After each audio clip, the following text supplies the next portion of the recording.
오늘 말씀을 저하고 함께 읽으셨는데 오늘 말씀 읽으시면서 제목하고 본문하고 안 맞는다 이렇게 생각하신 분들이 많으셨을 것 같아요.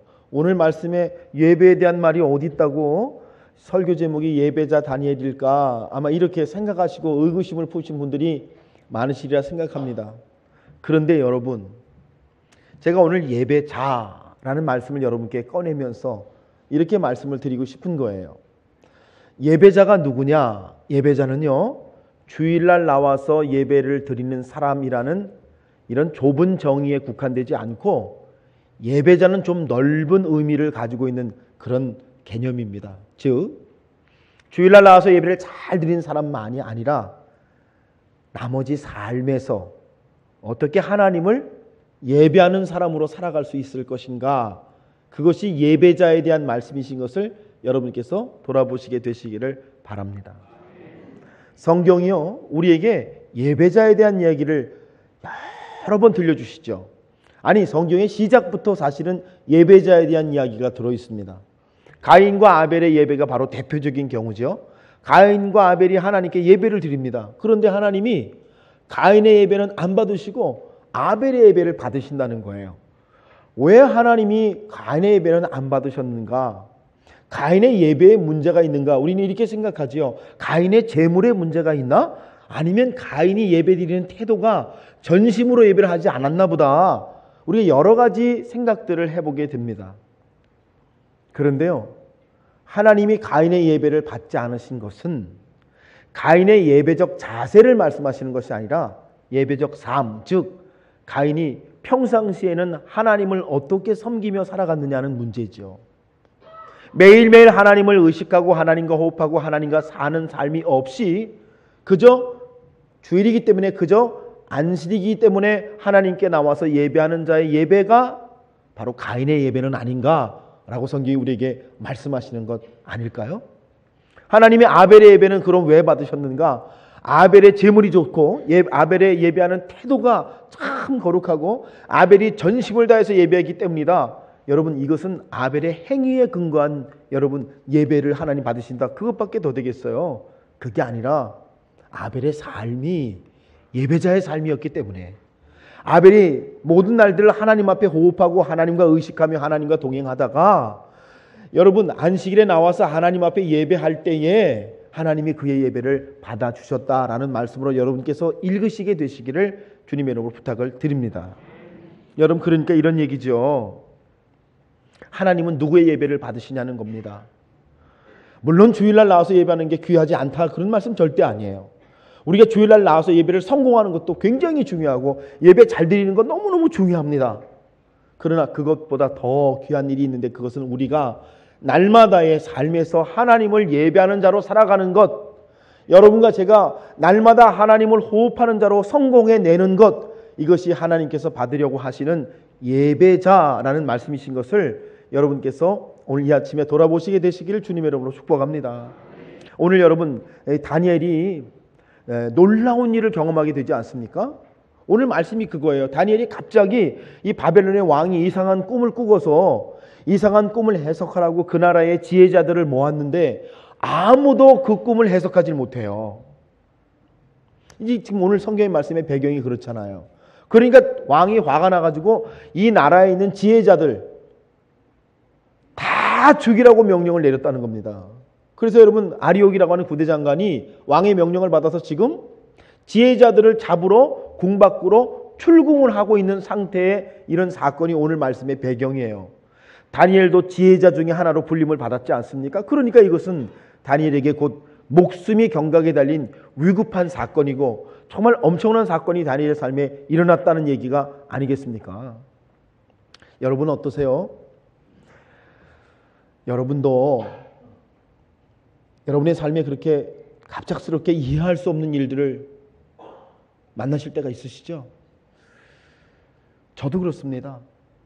인생을 살다 보니까 정말 납득할 수 없는 일들, 생각하지 못했던 일들도 우리의 삶에 일어나는 것을 경험할 때가 참 많습니다. 다니엘처럼요. 그런데 오늘 말씀 보니까 다니엘이 18절 말씀에 이런 말씀을 하나님 앞에 고백하고 있는 것을 보게 됩니다. 여러분 18절 말씀 한번 보시죠. 이렇게 다니엘이 고백합니다. 하늘에 계신 하나님이 이 은밀한 일에 대하여 불쌍히 여기사, 뭐라고요? 하늘에 계신 하나님이 이 은밀한 일에 대하여 불쌍히 여기기를 원하나이다 라고 다니엘이 하나님 앞에 고백을 하고 있다는 거예요. 여러분, 무슨 말씀입니까? 상황이 참 급박하고 지금 굉장한 위기가 찾아왔는데 다니엘이 하는 행동이 그것을 해결하려고 하는 것이 아니라 이 문제 가운데 하나님이 긍휼히 여겨주시기를 원합니다. 하나님이 이 문제를 보아주시기 원합니다. 하나님이 이 문제를 생각해 주시기를 원합니다 라고 고백을 하고 있다는 것입니다. 여러분, 삶의 여러 가지 위기와 문제가 계속해서 찾아오는데 예배자가 누구냐? 예배자는 그 한가운데서 하나님을 의식하는 사람, 하나님과 연결되어 있는 사람, 하나님의 생각을 물어보는 사람, 하나님께서 어떻게 하려고 하신지를 돌아보는 사람이 예배자다라고 말씀하시는 말씀이 오늘의 말씀이 되시는 줄로 믿습니다. 여러분과 제 삶에 정말 여러 가지 일들이 일어날 수밖에 없는데 그게 인생 아니겠습니까? 그런데 중요한 것은 우리가 과연 그 가운데서 예배자로 살아내고 있느냐, 하나님과 연결된 사람으로 살고 있느냐, 이런 것을 물어보시는 귀한 말씀이라 저는 그렇게 믿습니다. 여러분, 사도행전 6장을 보니까 사도행전 6장에 초대교회에 다툼과 싸움이 일어났다는 사실을 우리는 알게 됩니다. 깜짝 놀랄 일 아닙니까? 성령 충만한 교회, 여러분, 예수님의 부활을 직접 목격한 증인들이 있는 교회, 은사와 능력과 기사와 이적과 표적이 나타나는 교회, 우리 모두가 꿈꾸는 그런 교회가 초대교회 아닙니까? 사도들이 있어 사도들의 말씀이 능력이 있는 교회, 여러분, 그게 초대교회입니다. 그런데 사도행전 6장 보니까 이런 초대교회에도요 싸움이 일어났습니다. 다툼이 일어났습니다. 무슨 문제 때문입니까? 헬라파 과부들과 히브리파 과부들이 구제의 문제에 있어서 공평성 때문에, 형평성 때문에 교회에서 다툼과 분란이 일어났다고 하는 것을 사도행전 6장이 기록하고 있습니다. 교회가 이렇게 시끄러우니까 사도들이 결정을 하나 했습니다. 어떻게 했습니까? 7명의 집사님들을 세워서 7명의 집사님들이 그 일들을 맡아서 처리하도록 했습니다. 여기에는 두 가지 목적이 있는데, 첫째는 사도들이 기도와 전도하는 일에 힘쓰기 위함이다 라고 성경이 기록하고 있어요. 즉 뭡니까? 여러분, 교회의 물질 문제에 다툼이 일어났을 때 사도들도 그것에 영향을 받아서 영적인 자리를 뺏기고 마음을 뺏기고 기도의 자리를 뺏길까 봐 사도들은 원래 하나님께서 맡기신 이들 가운데 붙들림을 받게 하기 위하여 교회는 사도들을 그 일로부터 분리하고, 여러분, 온전히 집사님들을 세워서 그 집사님들이 그것을 처리함으로 인해서 영적인 것도 세우고 교회의 형평성도 세우려고 했던 초대교회의 노력들을 우리는 보게 되는 것이죠. 뿐만 아닙니다. 7명의 집사님도 아주 신실한 사람들을 세워서 그 일을 처리하되 어떻게 처리하기를 원했던 것입니까? 은혜 안에서, 믿음 안에서 신실한 방법으로 처리하기를 원했던 것이 초대교회의 모습인 줄로 믿습니다. 이런 거죠. 문제가 일어나니까 초대교회는 어떻게 처리하려고 했냐면 하나님을 더 의식하는 방향으로, 하나님을 더 깊이 고백하는 방향으로, 하나님의 일이 소홀히 여겨지지 않는 방향으로 그들의 문제를 처리하려고 했다는 것입니다.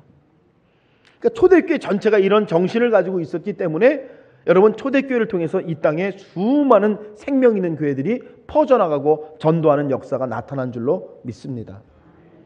오늘 제가 여러분 다니엘의 모습을 보면서 바로 이런 부분을 우리가 예배자라고 할 수 있다는 말씀을 드리는 거예요. 지금 위기예요. 그렇죠? 목숨이 경각에 달렸어요. 그런데 다니엘이 우리에게 보여주는 것이 무엇이냐? 여러분, 위기가 중요한 게 아니라 하나님을 잃어버리는 게 더 중요하다는 거예요. 하나님을 잃어버리면 정말 이 위기에 이길 수 없다는 걸 다니엘이 잘 알아요. 그래서 이 위기 가운데서 오히려 다니엘은 하나님을 의식합니다. 하나님을 돌아봅니다. 하나님을 생각합니다. 하나님과 연결되어 있다는 것입니다. 그래서 여러분, 우리는 이 사람을 뭐라고 부르느냐? 예배자라고 부른다는 거예요. 오늘 이 아침에 하나님의 말씀을 들으시는 여러분에게도 예배자, 나는 예배자입니까? 라고 하는 깊은 돌아봄을 통해서 여러분의 삶의 위기와 문제 가운데 끌려가지 아니하시고 하나님이 여러분에게 주신 믿음을 가지고 하나님을 붙드심으로 말미암아 여러분의 문제와 위기로부터 승리하시는 여러분이 되시기를 주님의 이름으로 간절히 축원합니다. 두 번째, 제가 이 말씀을 읽으면서 다니엘이 왜 예배자냐 이런 말씀을 돌아보게 될 때 이런 생각을 하게 되었습니다. 여러분, 사람은 위기를 만나면 그 사람이 진짜 어떤 사람인지가 드러나지 않습니까? 위기를 만나면 그 사람이 어떤 사람인지 보여요. 다니엘도 마찬가지 아니겠습니까? 목숨이 위태로울 때 이 사람이 보여주는 모습이 바로 그 사람이 아니겠습니까? 오늘 성경 말씀 보니까 다니엘이 여러분 18절 후반절에 이 위기 가운데 선택하고 행동하는 게 있습니다. 그게 뭐냐면 하나님께 나아가서 기도하자는 거예요. 자기만 기도하는 게 아니라 자기의 세 친구에게 가서 뭐라고 말하면 기도하자. 우리가 하나님께 기도하는 것이 마땅하다라고 이야기를 하고 있다는 것입니다. 다니엘의 진면목, 다니엘이 어떤 사람이냐? 다니엘은 위기가 닥쳐오면 기도하는 사람이었다고 하는 것을 성경이 말씀하고 계시는 것입니다. 여러분,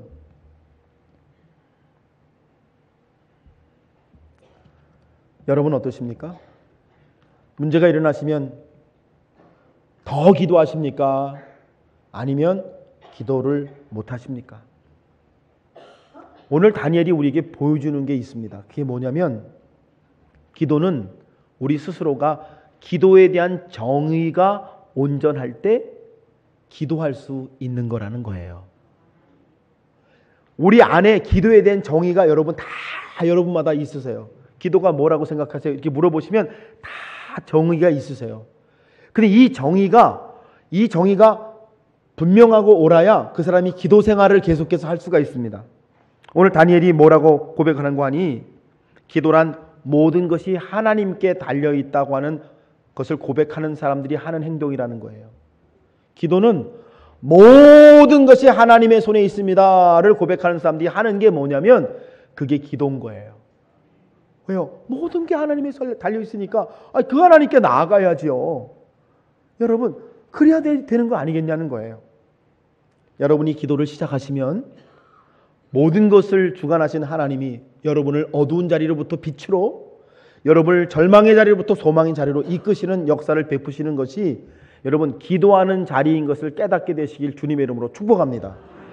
다니엘 안에 기도의 정의가 그렇게 정의가 되어 있으니까 이 사람은 기도한다는 거예요. 무슨 위기가 닥쳐오든 무슨 일이 일어나든 이 사람은 뭐예요? 모든 거 하나님께 달려있다는 정의가 이 사람의 내면에 숨어 있으니까 이 사람이 선택하는 게 뭐냐? 기도라는 걸 선택한다는 거예요. 여러분과 제가 기도에 실패하는 이유가 뭔지 아십니까? 제가요 어떤 소원을 가져요. 이 일이 이루어졌으면 좋겠다라는 생각을 가져요. 하나님께 나가서 내 소원을 아뢰기 시작합니다. 근데 기도하다 보니까 소원이 안 이루어지거든요. 기도가 시들해지기 시작합니다. 그렇게 기도했는데도 하나님은 응답을 안 하셔? 이거 뭐 기도 안 들어주시나 봐. 기도가 조금씩 시들해지기 시작하면서 기도가 죽기 시작합니다. 어느 날 돌아보니까 그 기도 더 이상 안 하고 있는 나를 발견할 때가 있다는 겁니다. 왜 그래요? 내 안에 기도에 대한 정의가 뭐냐면 기도는 하나님이 내 소원을 들어주시는 것이라고 정의를 했기 때문에 그런 정의 속에서 기도를 한다면 그 기도는 시들해질 수밖에 없다는 것을 제가 여러분께 말씀을 드리는 거예요. 다니엘은 오늘 우리에게 이 모습을 보여주는 겁니다. 자기의 삶의 위기가 찾아오고 문제가 찾아왔는데 그런 위기와 문제 속에서 모든 것을 주관하시는 하나님이 나의 기도를 들어주실 줄 믿으니 내가 하나님께 나아가서 기도합니다. 다니엘이요 바로 이것을 보여주면서 예배자가 누구냐? 위기 때에 기도라는 것을 가지고 하나님께 나아가는 사람, 이렇게 말씀을 해주고 있는 것입니다. 여러분 오늘 예배하시면서 여러분도요 위기 속에 기도에 대한 바른 정의를 가지고 하나님 앞에 깊이 기도하시는 여러분 되시길 주님의 이름으로 축복합니다. 정의가 너무 중요해요. 제 위에 지금 지방 선교대에 플랜카드가 붙어 있는데요.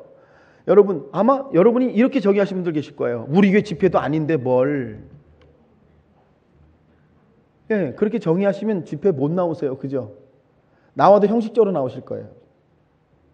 근데 혹시 이렇게 생각하실 분, 이렇게 정의하실 분 계세요? 지난 한 주간에도 하나님이 엎드린 기도를 통해 은혜 주셨는데 이번에 집회가 연이어 붙었네. 하나님이 또 나에게 무슨 말씀을 주시려고 하시나 라고 정의하시면 한 시간을 나와도 하나님께서 여러분에게 은혜 주시는 시간이 되시리라 저는 그렇게 믿습니다. 여러분과 제가 영적인 정의를 하나님 앞에 온전히 드릴 때 특별히 다니엘처럼 여러분 하나님께서 모든 것을 붙들고 계심에 내가 그 하나님께 나아갑니다 라고 하는 정확한 기도의 정의를 가지고 하나님 앞에 나아가시면서 하나님과 교제하시는 예배자가 여러분의 모습이 되시기를 주님의 이름으로 간절히 축원합니다. 자, 제가 지금 이렇게 설교하고 있죠.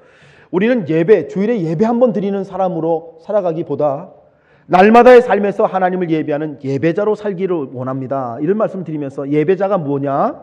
첫째, 삶에서 하나님을 의식하는 사람.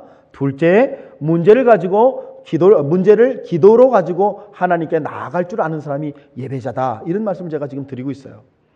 오늘 말씀을 읽다 보니까 예배자의 세 번째 특징이 뭐냐면 예배자는 하나님을 높이는 사람이라고 되어 있더라고요. 다니엘의 모습이 그래요. 여러분, 하나님께서요 19절 말씀 보니까 다니엘에게 이제 그 왕의 꿈에 대해서 해석을 알려주세요. 해석을 딱 주세요.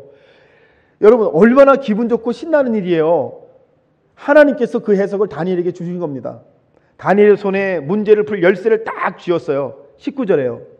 근데 여러분, 오늘 말씀 보시면 20절, 21절, 22절, 23절이 다 다니엘이 뭘 하고 있는 말씀인지 아십니까? 하나님을 높이기 시작합니다. 하나님께 찬송을 드리는 거예요.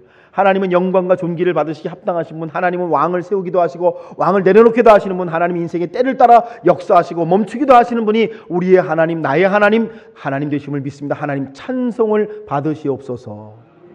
하나님을 높여드리는 모습이 있더라는 거죠.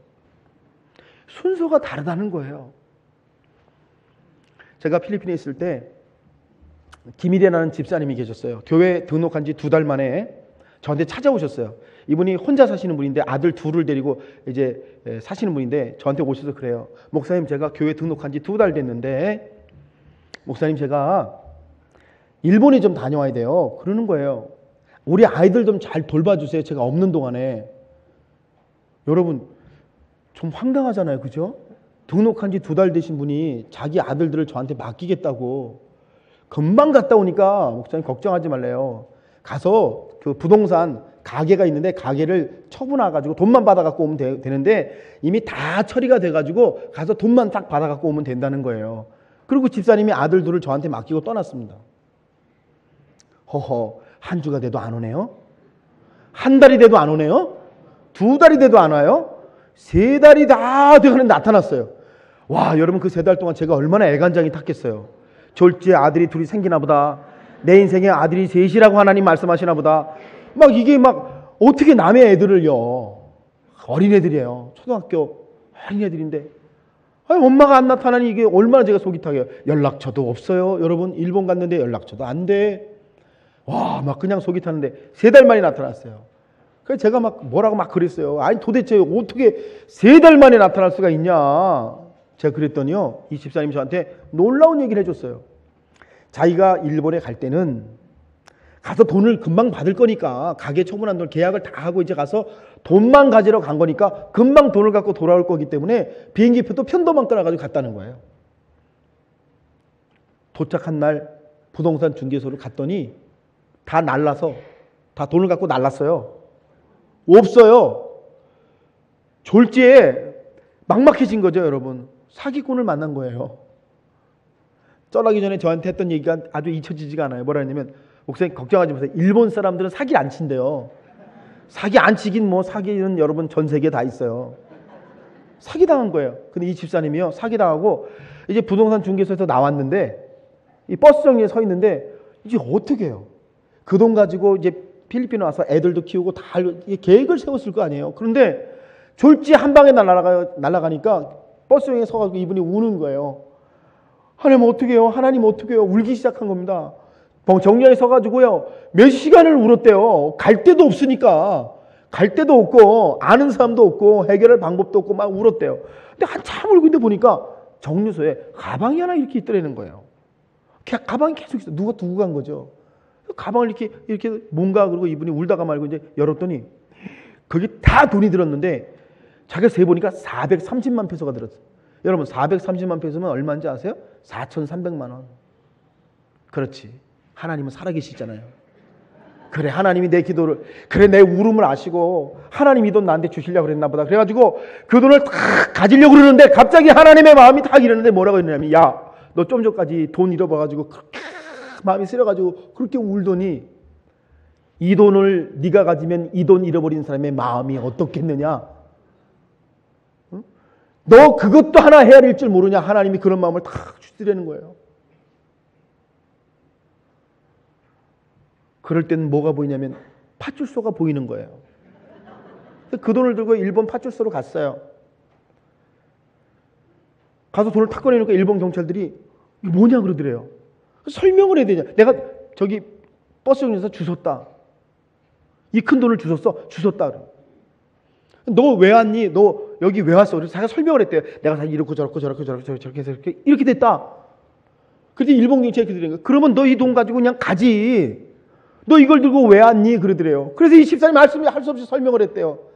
내가 하나님을 믿는 사람인데 내 하나님이 나에게 말씀하시기를 너 네 마음도 그렇게 찢어지면서 남의 마음 찢어지는 거 헤아리지 못하면 네가 무슨 내 자녀냐. 그렇게 내 하나님이 말씀을 하셔서 나도 할 수 없이 여기 왔다고. 일본 경찰이 이렇게 보면서 교회 다니냐고. 나 하나님 믿는다고 그랬대요. 그때 일본 경찰이 가만히 보더니 우리 집에 방이 하나 있는데 너 우리 집에 방에 와서 조금 묵으면서 그거 좀 해결할래? 그러면서 우리 형이 변호사인데 우리 형하고 나하고 한번 널 도와줄게. 졸지에 일본 알지도 못하는 일본 경찰 집에 가서 3달을 묵으면서요. 그 변호사 형과 그 경찰이 그 문제를 해결하자 돈을 다 찾았습니다. 예, 돈을 찾아가지고 그리고 그 주웠던 돈 있죠? 그것도 주인이 안 나타나서 거기서 10% 주순 사람에게 10% 돌려서 그거 인센티브죠 뭐. 그것까지 받아가지고 그래가지고 필리핀에 오느라고 3달이 걸린 거예요. 그 3달 만에 와가지고 저한테 기껏 한다는 말이 뭐냐면 목사님 애들을 돌봐주셔서 감사해요. 이런 걸 말아야 되잖아요. 그거 안 말하고 뭐라냐면 자기가 살아계신 하나님 만났다는 거예요. 얼마나 감사해요. 여러분 보세요. 하나님을 높인다는 게 뭔지 아세요?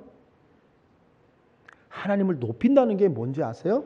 나를 낮춘다는 거예요. 내 뜻 있어요. 내 생각 있어요. 내 계획 있어요. 그런데 여러분과 제가 삶을 살아가면서 하나님을 높인다는 것은 내 뜻과 내 계획과 내 방법과 내 목적이 있지만 하나님의 것이 더 높습니다. 하나님의 것이 더 중요합니다. 하나님의 것이 더 귀합니다. 라고 말하는 사람을 우리가 뭐라고 부르느냐? 예배자라고 부른다는 거예요. 여러분 오늘 다니엘을 보세요. 다니엘이 지금 그렇게 하고 있잖아요. 문제 해결의 키를 받았다니까요. 그러면 즉각 왕에게 가서 내가 문제를 해결해 드릴게요 해야 되는데 다니엘에게 먼저 고백되는 이 모습이 뭐냐는 거예요. 하나님을 높이기 시작합니다. 이 사람이 하나님을 찬송하기 시작합니다. 이 사람이 하나님께 예배를 드리는 거예요. 하나님은 찬송받기에 합당하실 분. 이 찬송과 노래가 19절, 20절, 21절, 22절, 23절이 쭉 나오고 나서야 24절에 다니엘이 어떻게 합니까? 아리옥에게 가서 내게 나를 왕에게로 인도하면 내가 왕의 꿈을 해석해 드리이다 라고 기록이 되어 있다는 겁니다. 제가 이 말씀 보면서 다니엘의 모습이 우리에게 예배자를 가르쳐 주시는구나. 다니엘이 하나님을 높이는 사람의 모습을 우리에게 알려주시는구나 라고 깨닫게 되었다는 것이죠.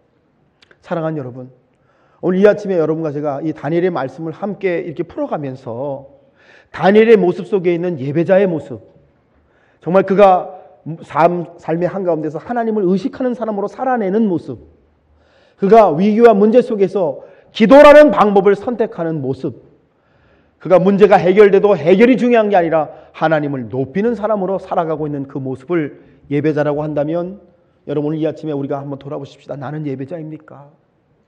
나는 예배자입니까? 주일 예배 나와서 이것으로 만족하는 것이 아니라 여러분의 삶의 모든 순간 여러분의 하나님과 함께 여러분 하나님을 호흡하시면서 진정한 예배자로 살아내시는 여러분이 다 되시기를 주님의 이름으로 간절히 축원합니다.